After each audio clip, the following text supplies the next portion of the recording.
What's up, guys? It's Justin, and do you like paying taxes? Seriously, have you ever one time in your life thought, wow, I don't think the government takes enough of my money. I wish that they took more in taxes so that they could do smart government things with the money that I earned.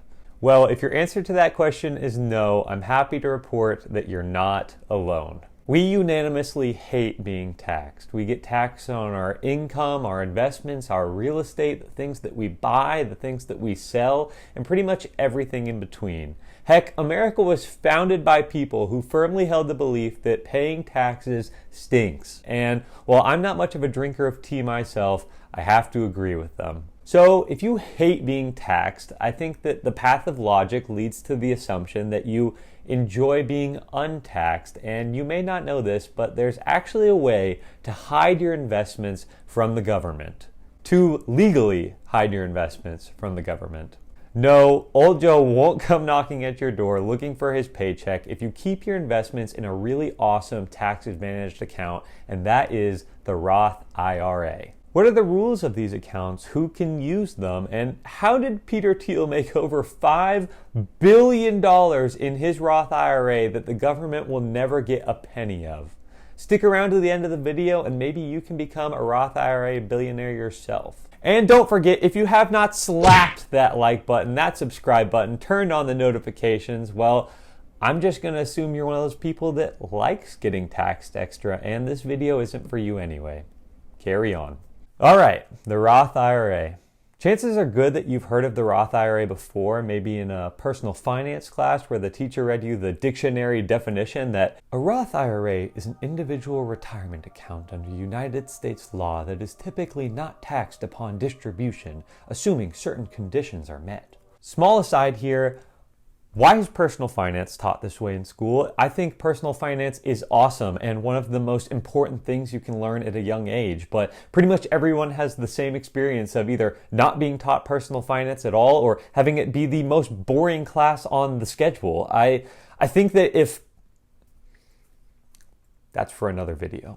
Anyway, a Roth IRA is a tax-advantaged retirement account where you can put money into and invest in, where the gains on those investments won't be eligible to be taxed by the government. You can think of it like your own personal lockbox, or maybe some gamers out there would better understand the analogy of an ender chest, where the money that you put in can never be touched by anyone except for you. The most notable distinction between a Roth IRA and a 401k, which is another one of the most popular retirement accounts, is that the Roth part of a Roth IRA means that that account is post-tax.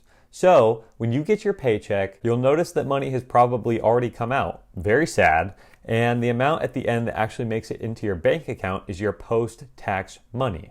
Now, if you were to take that money, let's say $1,000, and go invest it in a regular brokerage account, and let's say that you're an amazing stock picker and that $1,000 actually becomes $5,000, well, you would be taxed again on the capital gains from that investment. But if you were to put that money into a Roth IRA, you could sell off your investments and purchase new ones without the government ever getting a dime of the gains that you earned. You can continue to do this and grow your money tax-free as long as you leave it in there until the age of 59 and a half. At that point, even if you were only putting in a couple $100s a month, you'd likely have tens of thousands, if not hundreds of thousands of dollars more than if you'd let the government get a slice of the pie.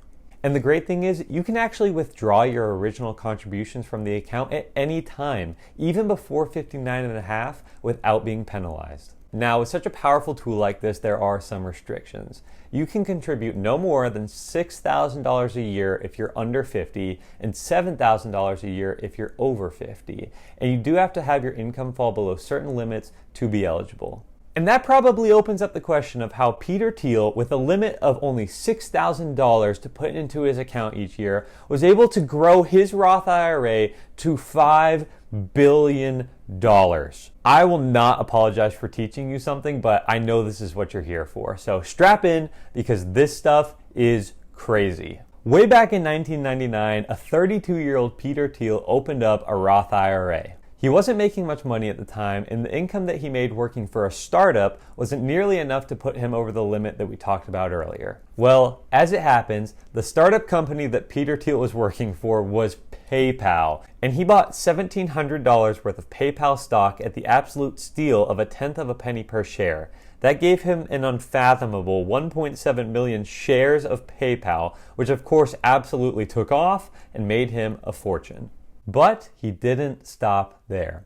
Having seen the stock price of PayPal skyrocket well beyond the 1/10 of a penny price he had paid for it, Peter Thiel sold off some of his shares in the company and started investing it into other businesses. One of those was Facebook before they went public, and I don't have to tell you what happened there. Peter Thiel's Roth IRA continues to snowball to this day, and after growing $3 billion in 3 years, it now sits at over $5 billion.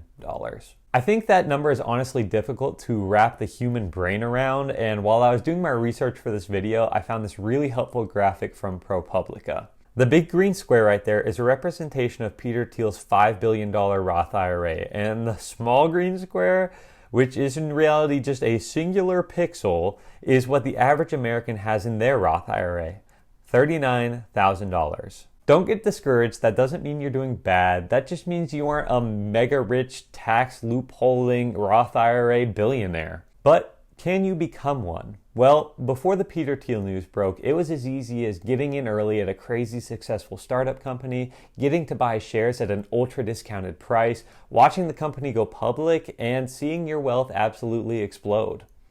Easy, right? But unfortunately for us dreamers, Peter Thiel is the kid in school who bent the rules a little too much and kind of ruined it for the rest of the class. After his investment strategies went public, Congress immediately started drafting up bills that would close the loopholes that Peter Thiel used. The most limiting change in regards to becoming a tax-free billionaire is that the amount of money that could be in a Roth IRA at any given time would be capped at $20 million. Anything above that number would have to be pulled out of the account and then, of course, would be subject to taxes. These bills would also stop allowing you to invest in privately held companies through your Roth IRA, which would make it all the more difficult to grow your investments at the same astronomical rate that Peter Thiel did. While you can certainly make a lot of money in the publicly traded stock market, it's not nearly as easy to multiply your money from $1,700 to $5 billion. But don't get discouraged. We're talking about the 1% of the 1% here. And in reality, the best thing that you can do is just go ahead and open up a Roth IRA yourself. It's very unlikely that you'll hit that $20 million mark anytime soon. And if you do, congratulations. I'll attribute that to you watching my videos. Once you open up the account, remember the money that you put in needs to be invested. A Roth IRA is not an investment. It's just an account to hold your investments. Even though I am not a financial advisor, and this is not financial advice, and you should not have forgotten to smash the like button at this point, I personally believe that just investing in broad index funds is all you need to do to be on track to building substantial wealth.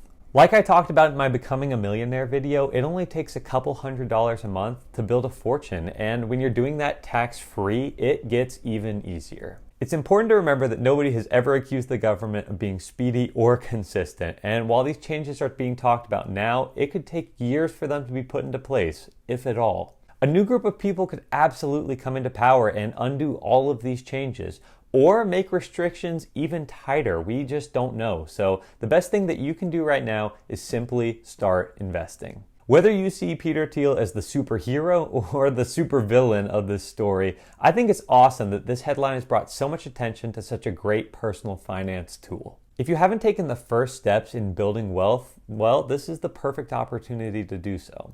Feel free to leave any questions you have down in the comments, and of course, I'll try to help you as much as I can. Thank you so much for watching the video. I just wanted to take a quick second and thank all of my subscribers for helping me get this channel off the ground. If you haven't subscribed already, you're running out of time to be one of the first 100 subscribers, and one day that'll be a big deal, so just do it. I appreciate you guys. Have an amazing rest of your day, and as always, I'll see you soon.